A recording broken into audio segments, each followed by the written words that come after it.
Good evening. This is Monday, June 24th, and I'm calling our Design Review Commission regular meeting to order. The time is 6:30. At this time, Commissioner Lopez, will you do our Pledge of Allegiance? Absolutely. Please stand. Right hand over your heart. I pledge allegiance to the flag of the United States of America and to the republic for which it stands, one nation, under God, indivisible, with liberty and justice for all.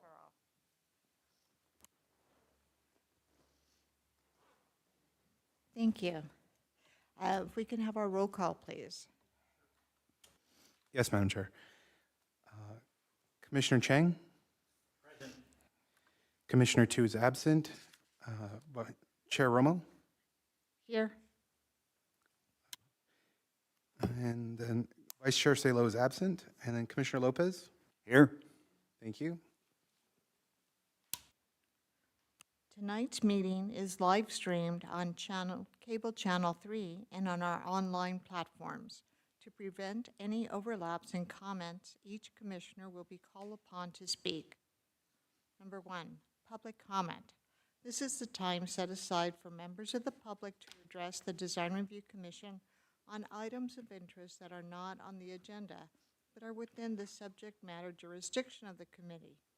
Pursuant to the Brown Act, the Design Review Commission cannot answer any questions or take any action until such time as the matter may appear as an agenda on a future meeting. If you wish to address the Design Review Commission, please fill out the speaker card that is available on the back table. Once completed, kindly submit the card to the recording secretary. Speakers will be called upon to the podium one by one. Each speaker will be given up to 3 minutes to speak. Any public comment? No public comment at this time, Madam Chair. Thank you. Number 2, consent calendar. All items listed under consent calendar are considered routine and recommendations and will be approved in one motion unless a member of the Design Review Commission or public requests separate discussion. Okay. Any item to pull, Commissioner Chang? Commissioner Lopez? None. Thank you. Okay. Have we received any public comment? No public comment at this time, Madam Chair. So then if I can have an approval to, a motion to approve the consent calendar. I motion. Thank you. Second. Great. Roll call, please.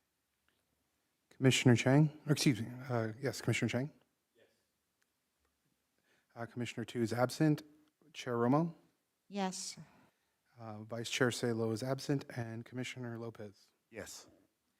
3 ayes, motion passed. Okay. Thank you very much. Next is public hearing. Yes, thank you, Madam Chair, members of the Commission. Good evening, and thank you for participating in tonight's Design Review Commission meeting. My name is Samantha Tiwasar, Planning Manager with the Community Development Department. There is one public hearing item this evening. Copies of the agenda and staff report are available on the city's website at www.sangabrielcity.com and also at the table by the entrance. If you are not the project applicant, please write down the number that you would like to speak on, and speakers will be called up one by one. For the item tonight, staff will provide a summary of the staff report, followed by a presentation from the applicant, if there is one, or if not, the applicant is available for questions. After the public comment, the applicant is provided the opportunity to respond to any comments, but prior to the close of the public hearing, the commission may ask questions of the applicant, staff, or the city architect. However, once the public hearing is closed, the opportunity for public comment has ended. And so with that, Madam Chair, staff is ready to present item A.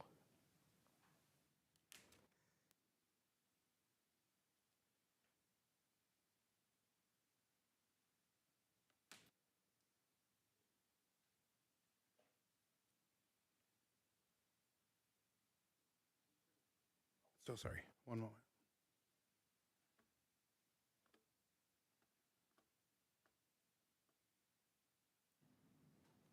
Thank you, Damon. Good evening, Chair Romo, members of the Design Review Commission. The public hearing item before you tonight is for a site plan review to allow for the construction of a new two-story single-family home located at 1100 Lafayette Street, planning case number SPR 21-122. The subject property measures 8,252 square feet and is currently developed with a 1,132 square foot single-story, single-family home. The property is located on the southeast corner of East Central Avenue and Lafayette Street. The project site is zoned R1 for single-family residences and has a single-family home directly located to the north, south, east, and west of the subject property. The project before you tonight is for a new two-story single-family home, a new 1,000 square foot ADU, and a 441 square foot garage attached to the primary structure. The single-family home will measure a total of 2,588 square feet with 1,482 square feet ground floor and a 1,106 square foot second floor. The proposed home is consistent with the development standards set forth in the municipal code for the R1 zone, including building height, second-story setbacks, lot coverage, and floor area ratio. The FAR and lot coverage calculations shown on this table exclude 800 square feet of the accessory dwelling unit as Section 153.047D of the San Gabriel Municipal Code states that only the area in excess of 800 square foot threshold shall be counted. The architectural design of the home was reviewed by city staff and the city architect for consistency with the design guidelines for single-family residences.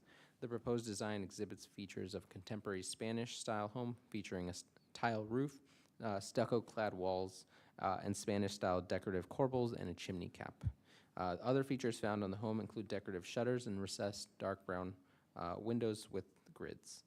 The project also proposes to install new landscaping on the project site. The front yard and street side yard along East Central Avenue will include a new lawn, 4 new strawberry trees, 3 African sumac trees, a concrete walkway leading to the sidewalk, and a variety of low water usage shrubs. The rear yard area will feature a new open patio area in between the home and the proposed ADU, composed of permeable pavers, a Muskogee crepe myrtle tree, and a variety of shrubs and ground cover materials. Section 153.353 of the San Gabriel Municipal Code requires that the submittal of a neighborhood analysis of homes within a 300-foot radius around the project site. The analysis shall identify 1- and 2-story homes in the neighborhood.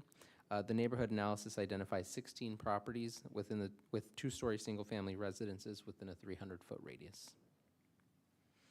The proposed project was also reviewed for consistency with the general plan. The general plan land use designation for the subject property is low-density residential. The general plan defines this designation as primarily single-family homes on a single parcel. The proposed project is for the construction of a new second-story addition to an existing single-family residence. For a new 2-story home on a single-family parcel and is consistent with the general plan land use designation. The project also meets Community Design Goal 10.3 to create designs that live and breathe with San Gabriel's neighborhoods as they themselves live and breathe. The project was reviewed for compliance with the California Environmental Quality Act and was determined to be exempt per guideline section 15303, class 3 for new construction. On May 30th, a notice regarding the project was sent to properties within a 300-foot radius of the project site. A notice was also posted on the project site. Tonight's meeting agenda was posted at City Hall, the Post Office, and the Public Library, and was advertised in the June 6th edition of the San Gabriel Sun. With that, staff recommends the Design Review Commission adopted a resolution of the Design Review Commission of the City of San Gabriel approving planning case number SPR 21-122 for a new 2-story single-family residence at 1100 Lafayette Street, subject to the recommended conditions of approval. Thank you very much. At this time, I want to call our commissioners to see if you have any clarifying questions for staff. Commissioner Chen? Commissioner Lopez? No questions, thank you. No questions. Thank you. Thank you. Is the applicant here? The applicant is here, yes. And for public comment, did we get any, No public comment at this time, Madam Chair. so the applicant, you can come up.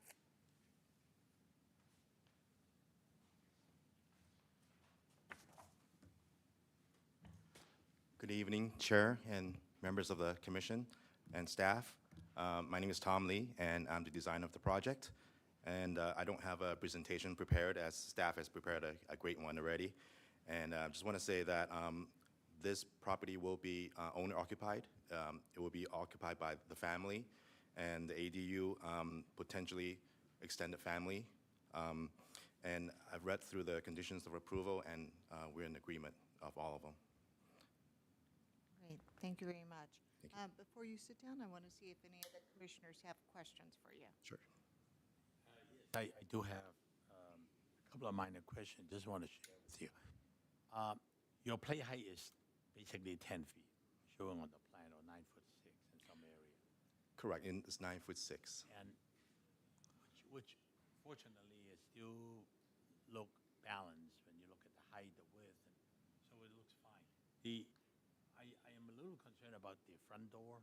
You got a front door that shows almost like an 8-foot tall door with a double door, and there is some kind of trim around it. Maybe it's not clear. You got a mahogany door that almost used up the entire entry wall. Is there a reason for that, or does it look so out of proportion when you look at the front door? It may be a little bit an overkill. So can you share with us the reason behind that? Looking at your west elevation on 4.0 at the west elevation front. They didn't mention the height, but it looks like proportioning. That's the 8-foot door with 2 leaves. I don't know if those are 3.0, 8.0, or if you remember 6.0, 8.0, plus your maybe door trim, whatever it is. If you consider using a reasonable size single door with maybe some side light to scale it down a little bit so the front door doesn't look like, well, come look at me. Because it's going to be a really tall door. It's going to be hard to operate. When you're talking about a pair of 8.0 doors for a home this size, it's just not quite right. I just want you to share that. Okay, thank you for the question. I mean, the idea is to make everything balanced, and it is a recessed entry area, it's an entry porch. We can potentially lower it, but then the idea is to align the top of the door with all the windows, just to make everything consistent. So basically, if you look at the front elevation, everything is more or less in line. And as far as the trim around the window, the door, it's a very modest trim around the window, around the door. And it's not meant to, create mass per se. It's just, we try to make it proportionate, but, opinions may vary. But just from the front elevation, everything to me looks, quite proportionate and aligned properly. So is the door height, the door head, are they at 8.0 or 7.0? Or what is the It's an 8-foot high door. 8-foot high ceiling, the 8-foot high window head Door. also? 8-foot high door, correct. Which is a standard height, is either 6'8" or 8 feet. So if we were to lower it, it would be down to 6'8", which would be substantially lower than the top of the windows. And the idea is just to align them all and not to create mass or anything. And it is recessed, so yeah. So that's not the idea to make a grand or huge entry. The big door is just to allow for ease of moving stuff in and out of the house. It's really not to create the perception of height.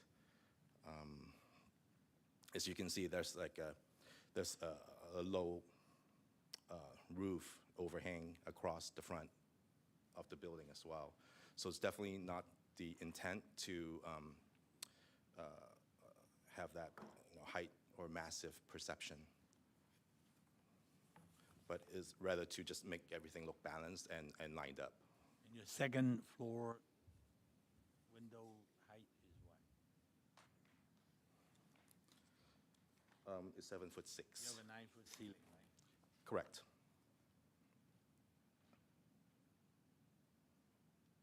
So is that a 8.0 or is that a 7 foot or a 6.8 or? You didn't mention that, and I just want to make sure that, I mean, a 10.0 or 9.6 play height for the first floor is quite substantial. It's fairly tall. You feel it when you walk in. And your second floor is a 9.0. So the building is basically tall enough to do it. I just want to make sure that you scale it to the point that is reasonable, rather than an overpowering. Sure, and again, the idea is just to make everything balanced. And the second floor is going to be 7'6" as far as the top, the header height. The top of the windows is going to be 7'6". Okay, I mean, that's my only comment. So I'll leave you and with the city architect on the option if you like to look at some other design of the door. I'm thinking about maybe I talk to the property owner whether a single with 2 side lights, so to make it lighten up a little bit rather than a pair of solid 8-foot tall door, mahogany. What color are you thinking of painting it? That's what the plan shows, like a dark It's a mahogany finish. mahogany color, Yes, kind of reddish, very wood looking. like a brown. Yeah, like a brown.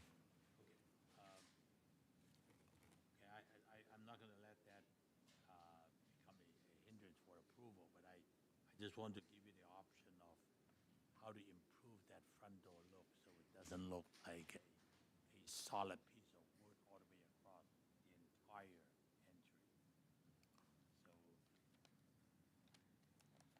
So it may not help the overall design that much. So Got it. Okay. that's all I have, Jay. Okay. Thank you very much. Commissioner Lopez?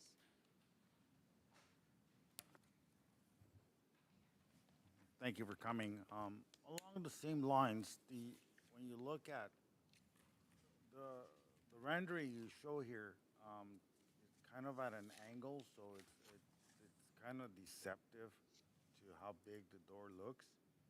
But as you look at it in the plan, it looks pretty big. It strikes me as out of balance to me from what the house is, or the front of the house is. So I agree with my fellow commissioner as to the size and scope of the door. You mentioned that it's 8 feet in order to align with the windows on the sides. Is it possible to do smaller one and lower the windows on the side so it's still in balance, like you were stating you wanted to be, or somehow soften the door? I get, somebody may want a gigantic entrance or door or something, but it seems rather big, and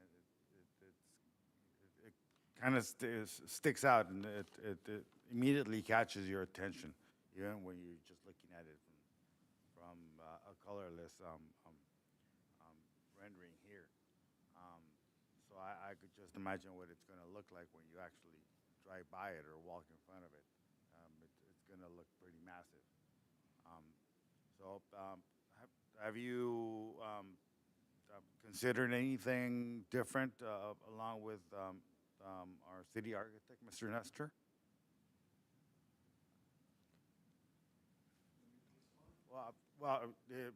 Either or, Mr. Nestor, have you looked at it, and then have you talked about it with the designer? Not specifically the door, but I have reviewed this project 3 times. I think it's a very well-designed project. The first time, the first floor plate was 10 feet, and I asked them to reduce it. So they reduced it to 9'6". As far as the window heads at 8 foot and the door's at 8 foot, I consider that very normal. So I would recommend not dropping it because it will look out of proportion to the scale of the wall. And then as far as 2 leaves of 3 feet, my last house had the same thing and never had an operational problem. That wasn't an issue. While I think it's fine the way it is, I can understand your point of view as well. If it was a single door with side lights, it would look very nice as well.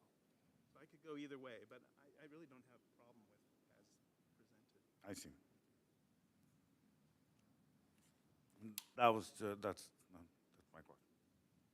And thank you, Ron, because after Commissioner Lopez, I was going to to call you as well. One more thing, too, that Yes.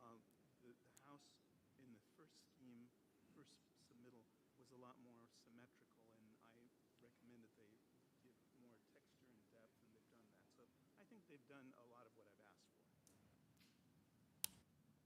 Thank you. My comments on the project, I think for the neighborhood, the door and the entry is a little verbose, you know. If you had a big lot, big acres and acres, and it was a mansion, I think that's more in alignment with the door. And looking at the rendering, it does look a bit like a big brown square in the middle. Looking at page A4.0, it just looks a little overbearing. And there's more than one way to address the comments, and I appreciate all the work that Ron has put in and your changes to the project. Overall, I think the house does have some good rhythm and balance. It's nice that there's a lot of windows facing north and not as many facing south. So the neighbors on the south side won't have issues, you know, with all the views from the new house next door, and the residents of the house, they'll be able to see the views of the mountains, and it's northern light, so it's not as intense as southern light. So when you look at, you know, environmental issues and trying to reduce heating and air conditioning costs, especially on a day like today, that all makes a difference. I also appreciate the landscape plan. I think the landscape plan is excellent. The variety of trees, the quantity of trees, it does enhance the house itself. So I wanted to give you those compliments. So do you have anything else that you want to bring up? I think in addressing the front door issue, I think what we can do is reduce the trim, the width of the trim, the thickness of the trim. I think that's one way to reduce the bulkiness of it. And we can also use a door with, you know, opening or a window on the top, so it's, you know, allows light through. It has some transparency instead of a big block, solid block of wood, solid wood. So that's something we can, you know, consider or look at to address those concerns. Okay, so right now, we'll close the public hearing, and we'll have our own deliberation, and then we'll come up with an action on this. Okay, appreciate it. Thank you. Thank you. Okay, it is now, any additional comments? No additional public comment. So it is now 6:55, and the time for public comment on this item is now closed. I will now go to our commissioners after our discussion, and I want to thank Commissioner Chang for bringing up the issue on the door in the first place. So Commissioner Chang? Thank you, Chair. I still, I'm trying to study the west elevation versus, let's say, like the east elevation. You can see the rear door. Once it's reduced down, and it looks a lot more compatible with the neighborhood, with the overall design. That front door with two, is like at least a 3.0 door, that becomes a 6 foot wide, 8 foot tall, and then plus the added trim pieces, it looks like another maybe 10 inches on both sides. That looks like an 8 foot by maybe 9 foot by the trim door. It's almost the entire solid wall with the mahogany wood color. That, and then compare that to how the rest of the window opening, how light they are with the shutters, that is just overpowering for this particular elevation. So I would strongly suggest the designer to work with the architect, staff, the city architect, to come up with something to make that front door more compatible to the neighborhood, the size of the project, and also the rest of the design element. So it could be a condition that they can work with city architect and staff to come out with the correct solution. But the way it is, I think it is way overpowering. I have a little difficulty with that. That's my Thank you very much. Commissioner Lopez? Well, yeah, I agree with my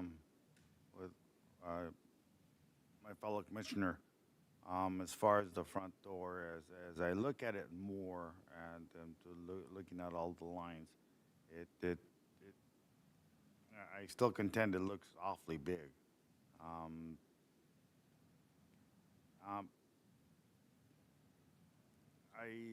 I would like to see maybe if we can provide some sort of guidance to our city architect to work with our with client with the developer to somehow mitigate maybe a single wider door, something along those lines that would be more compatible to, you know, or amenable to the eye. Yeah. So that's my opinion. Thank you. I agree with my fellow commissioners regarding the door, and I do have faith in Ron. Do you need any further clarification on this No, I door don't think issue? so. I think a single door with side lights would be very nice, too. Okay.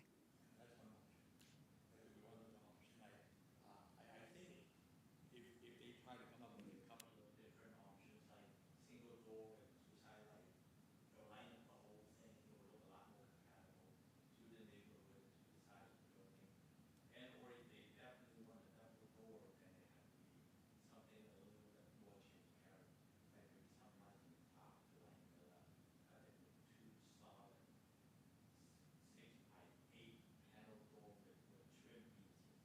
That would really just look too much, and I'm sure you sure follow what I'm talking about. So I think if we can allow the city already to work with applicant to make that happen, I'm comfortable with that. We're very fortunate to have a good city architect. We really are, because it does make a difference, and if we move forward and approve this with that condition, we trust you and your ability to work with the client. And it's not our job to try to make things difficult for you, but we do want to have something that will be compatible with the neighborhood, be good for the owners and for their neighbors as well. So, Thank you, Madam Chair. so with that, is there a motion? I motion to move forward with the plan with the condition that that the front door is addressed in order of priority, perhaps the single door looked at first and all those options, and then they, you know, subsequent options or just to kind of mitigate that and to make it more appealing or less aggressive, if you want to put it, to the neighborhood.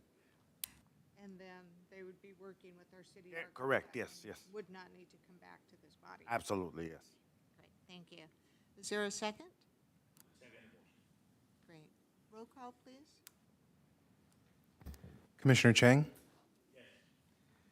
Commissioner 2 is absent. Chair Romo? Yes. Vice Chair Salo is absent. Commissioner Lopez? Yes. All right, 3 ayes, motion passed. Thank you very much. It'll be a lovely addition. Okay. Now we go to item 4, comments from the planning manager. No comments, Madam Chair. Now we go to item number 5, commissioner comments and reports on conferences and meetings. Would anyone like to add anything, Commissioner Lopez or Chen?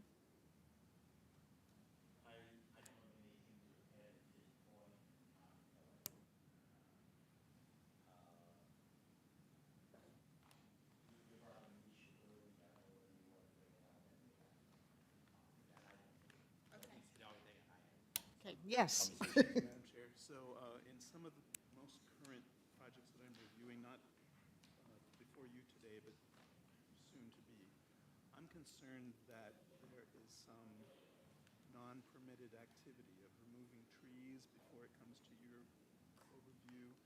And there's one house that's now in a designated historic district that the owners are just changing out windows and tearing out things not non-permitted. So I'm just concerned about that kind of activity. So I want to talk to Samantha more about it, but I wanted to make you aware that I'm seeing this sort of thing. Thank you very much for that. You know, we talked about environmental issues earlier. Trees are a big part of that. Actually, that historic fabric is also a way to help the environment because you're not throwing away things, creating more trash in the landfill, and then bringing more items. So, and unfortunately, I don't know how much teeth is in the code enforcement. I know a lot of the work happens on the weekend.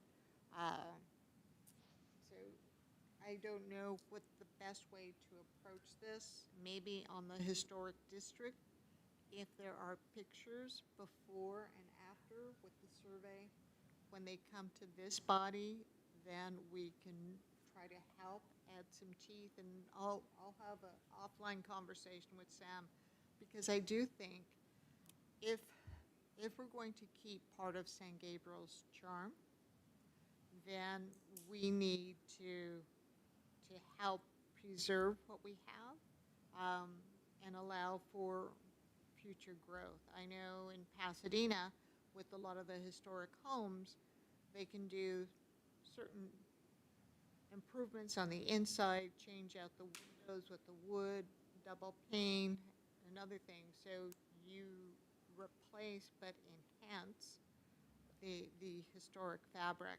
I am very concerned about trees, especially when we look at heritage trees with a trunk over 18 inches. So that's something, and if it's an older house, the tree is probably bigger than 18 inches. The trunk. Very much share your concern. Jennifer Vermilliet, who's our associate city historian, architectural historian, and I both attended the California Preservation Foundation conference in Los Angeles a couple of weeks ago. So, you know, she's obviously very in tune in all of this, but I am as well.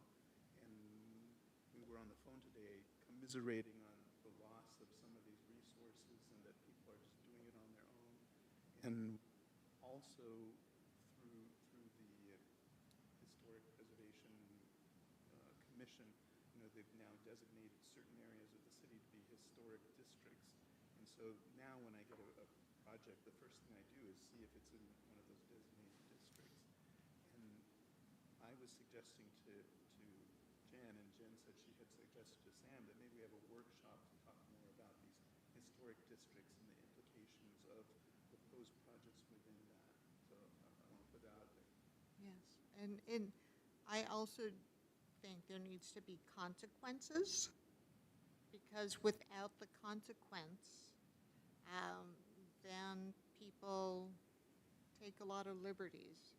And Not only that, it creates a precedent. They say that, well, they did it, I'm going to do it as well. yes, yes. Okay, thank you. Yes.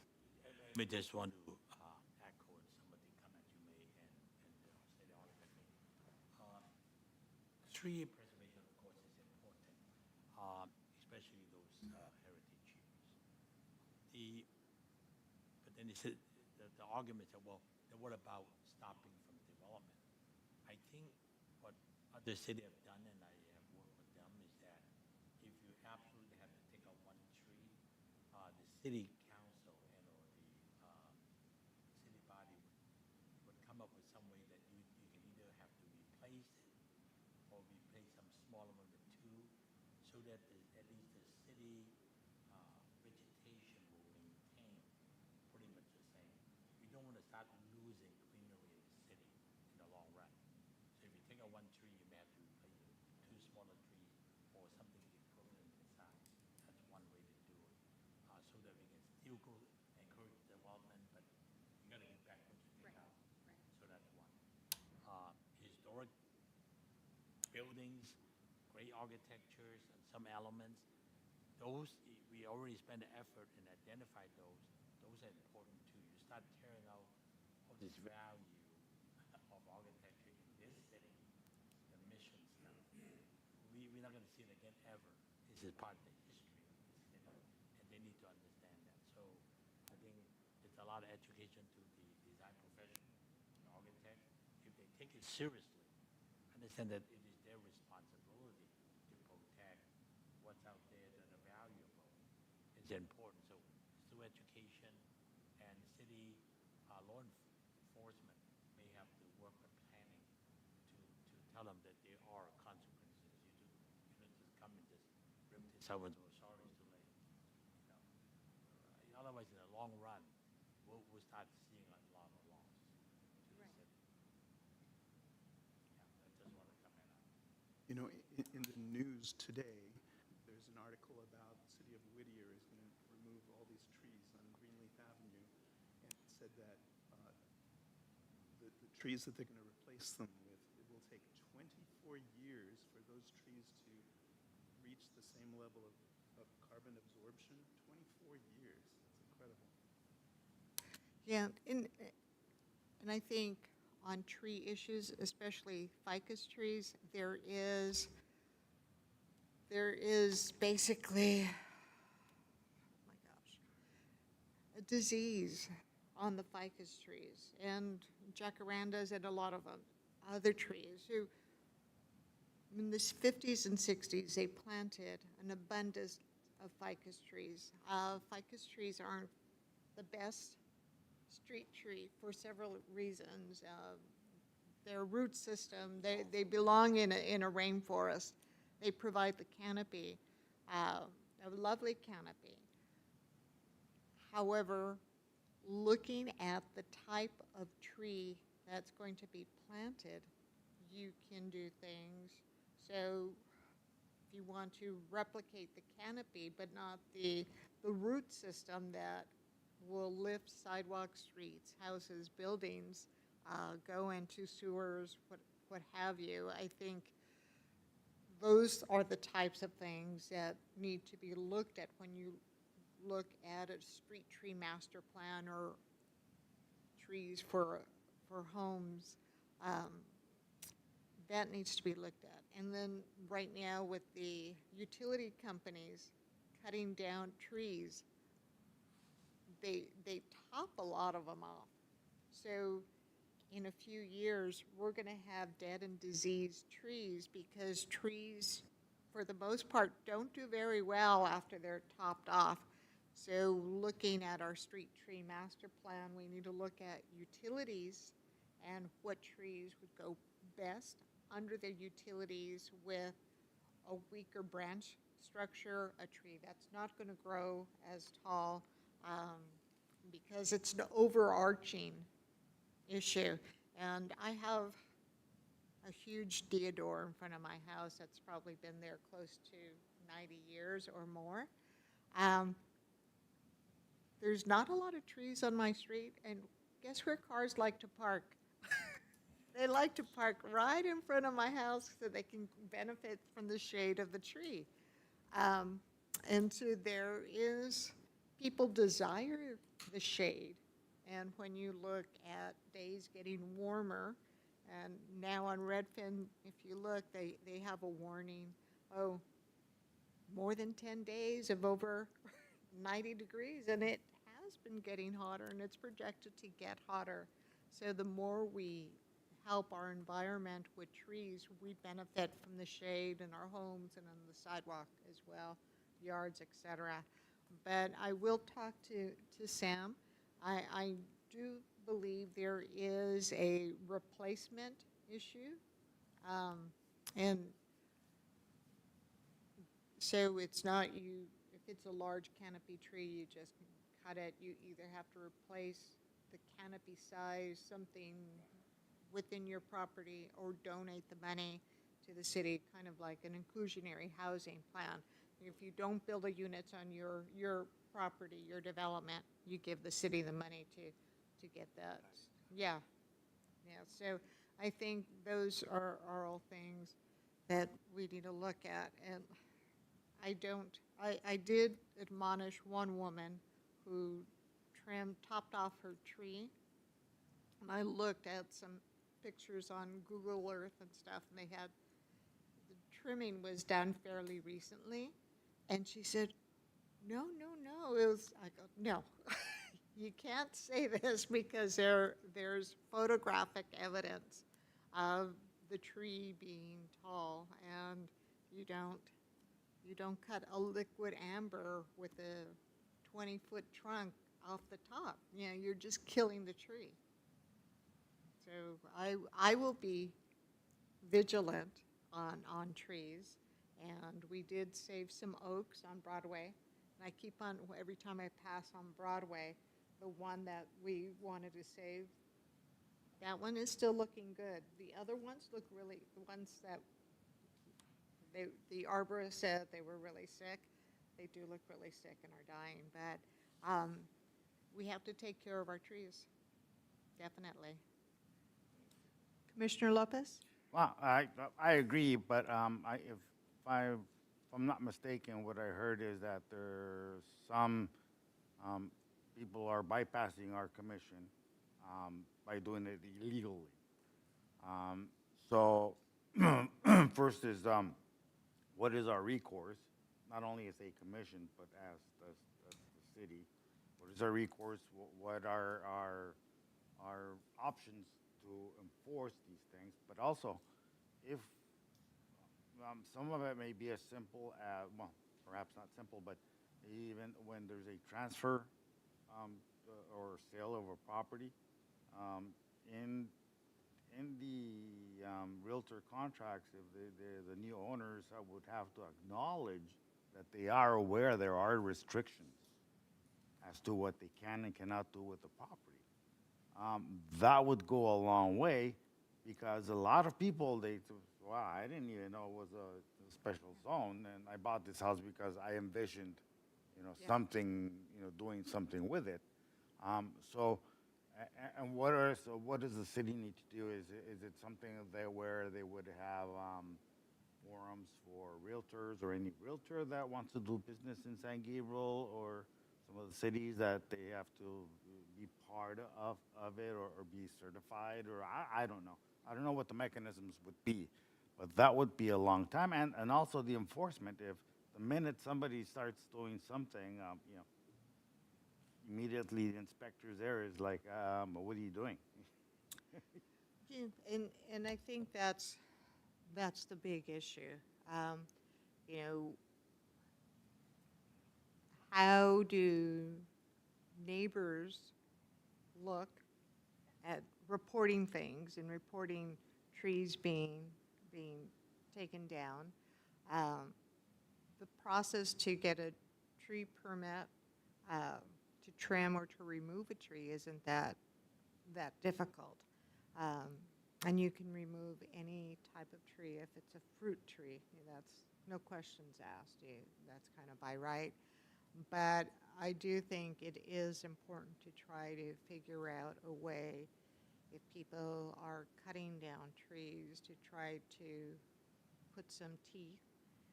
Maybe you put a lien on the property, have the fee, and if they don't pay the fee, then that goes lien on the property, and that goes directly what you were saying, when it Yeah, goes. even now, the city, depending on funds, can initiate a campaign in those areas, notifying the owners of what they have. Yeah. And the restrictions that, kind of go about it preemptively.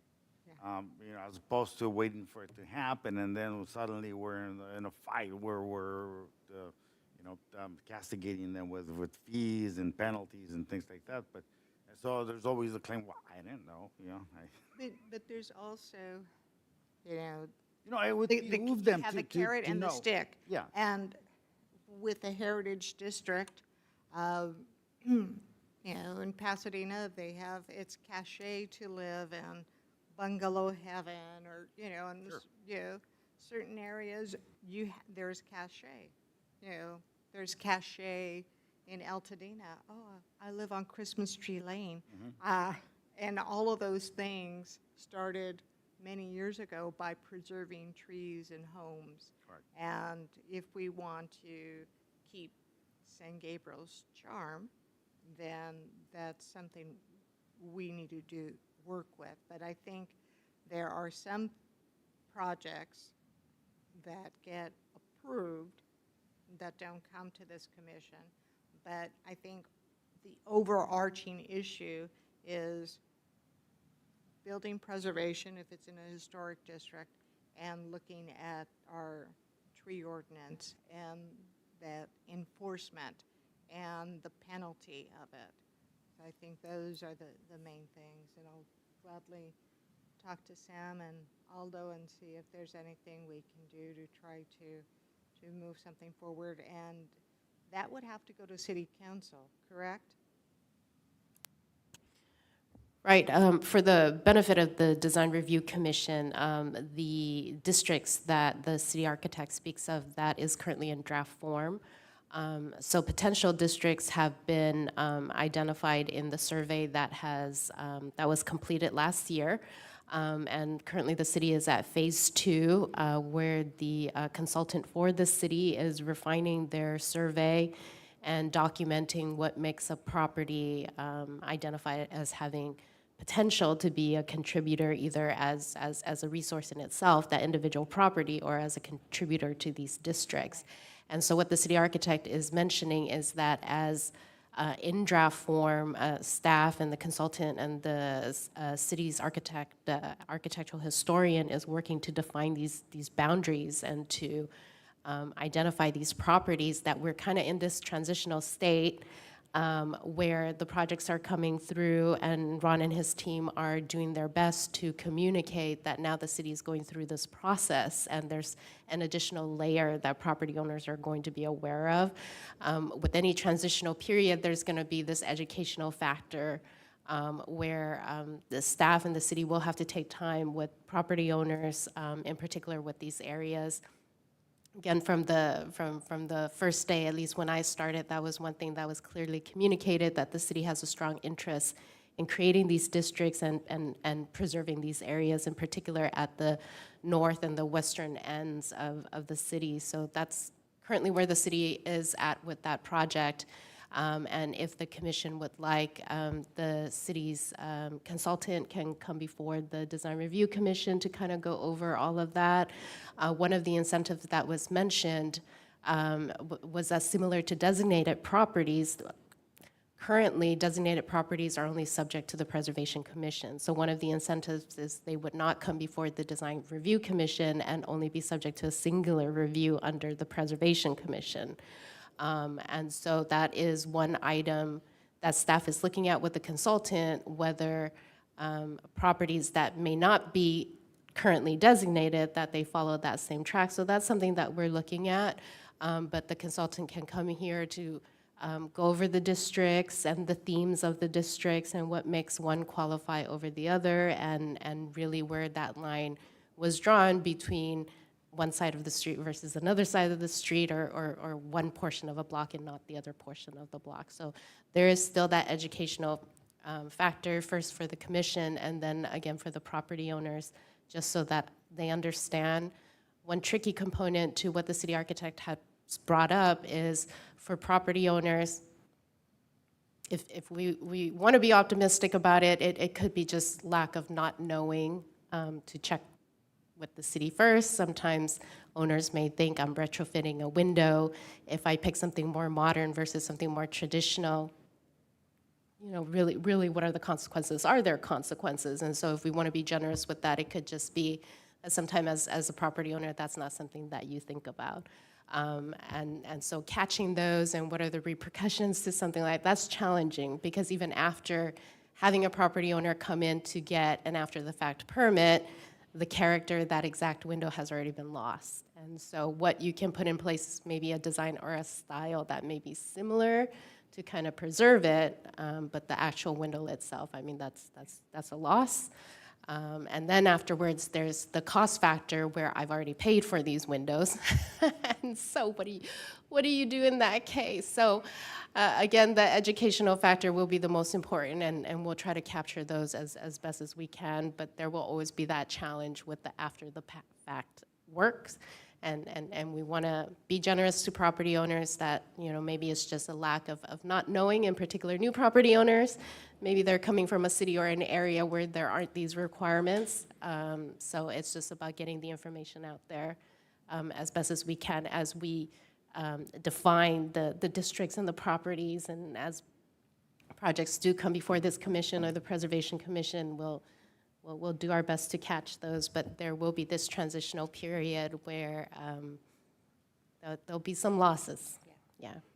And I think we have to look at best practices, and there are several cities that have gone through things, and they do have consequences when things are removed. So I think that's a question for me, when we bring the preservation architect here and have a presentation, is looking at best practices, because we don't have to necessarily reinvent the wheel, but there are several cities who have been doing this type of work for a while, and they do have some teeth and information that goes out to the property owners and the residents. So that information is out there. But I'm glad we're taking steps to try to move forward to make San Gabriel a better city versus going the other way around. Yes. You know, serving on this commission for a long time, I've seen the city change. I mean, if I add them all together, I think it will be over 20 years I've served in this commission. And it was still the same Gabriel. And looking at the project 20 years ago, looking at the project coming in now, and see how the development improved over the years, tremendous. So I think even though it's maybe a little bit slow, but it is moving in the right direction. So at least I can say that way that Yes. I've been part of it. Any more comments? No, thank you. Okay. Then, with that, our meeting is adjourned at 7:24 to our regular Design Commission meeting on Monday, July 22nd at 6:30 here in City Council Chambers, 25 South Mission Drive, second floor. Thank you very much.